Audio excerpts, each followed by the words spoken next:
Matthew chapter 5. Now when Jesus saw the crowds, he went up on a mountainside and sat down. His disciples came to him, and he began to teach them. He said, "Blessed are the poor in spirit, for theirs is the kingdom of heaven. Blessed are those who mourn, for they will be comforted. Blessed are the meek, for they will inherit the earth. Blessed are those who hunger and thirst for righteousness, for they will be filled.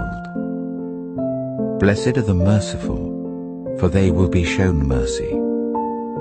Blessed are the pure in heart, for they will see God. Blessed are the peacemakers, for they will be called children of God.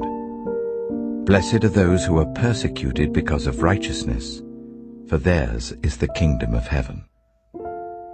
Blessed are you when people insult you, persecute you, and falsely say all kinds of evil against you because of me. Rejoice and be glad, because great is your reward in heaven, for in the same way they persecuted the prophets who were before you. You are the salt of the earth. But if the salt loses its saltiness, how can it be made salty again? It is no longer good for anything except to be thrown out and trampled underfoot. You are the light of the world. A town built on a hill cannot be hidden. Neither do people light a lamp and put it under a bowl. Instead, they put it on its stand, and it gives light to everyone in the house. In the same way, let your light shine before others, that they may see your good deeds and glorify your Father in heaven. Do not think that I have come to abolish the law or the prophets. I've not come to abolish them, but to fulfill them. For truly I tell you, until heaven and earth disappear, not the smallest letter, not the least stroke of a pen will by any means disappear from the law until everything is accomplished.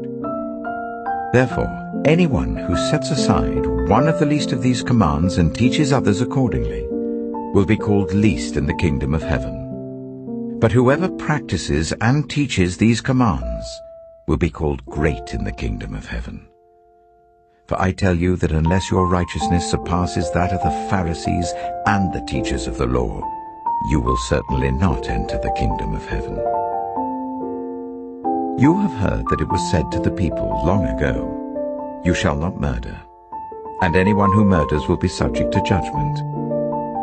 But I tell you that anyone who is angry with a brother or sister will be subject to judgment. Again, anyone who says to a brother or sister, "Raka," is answerable to the court, and anyone who says, "You fool," will be in danger of the fire of hell. Therefore, if you are offering your gift at the altar and there remember that your brother or sister has something against you, leave your gift there in front of the altar. First, go and be reconciled to them.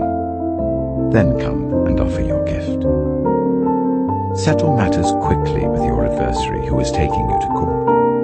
Do it while you're still together on the way, or your adversary may hand you over to the judge, and the judge may hand you over to the officer, and you may be thrown into prison.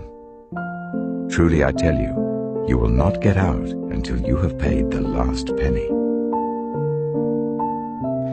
You have heard that it was said, "You shall not commit adultery." But I tell you that anyone who looks at a woman lustfully has already committed adultery with her in his heart. If your right eye causes you to stumble, gouge it out and throw it away. It is better for you to lose one part of your body than for your whole body to be thrown into hell. And if your right hand causes you to stumble, cut it off and throw it away. It is better for you to lose one part of your body than for your whole body to go into hell. It has been said, anyone who divorces his wife must give her a certificate of divorce.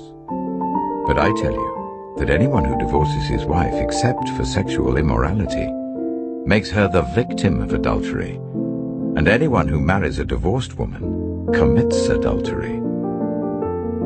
Again, You have heard that it was said to the people long ago, "Do not break your oath, but fulfill to the Lord the oaths you have made." But I tell you, do not swear an oath at all, either by heaven, for it is God's throne, or by the earth, for it is his footstool, or by Jerusalem, for it is the city of the great King. And do not swear by your head, for you cannot make even one hair white or black. All you need to say is simply yes or no. Anything beyond this comes from the evil one. You have heard that it was said, "Eye for eye and tooth for tooth." But I tell you, do not resist an evil person. If anyone slaps you on the right cheek, turn to them the other cheek also. And if anyone wants to sue you and take your shirt, hand over your coat as well. If anyone forces you to go 1 mile, go with them 2 miles. Give to the one who asks you, and do not turn away from the one who wants to borrow from you.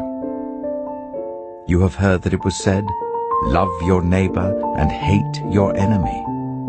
But I tell you, love your enemies and pray for those who persecute you, that you may be children of your Father in heaven. He causes his sun to rise on the evil and the good, and sends rain on the righteous and the unrighteous.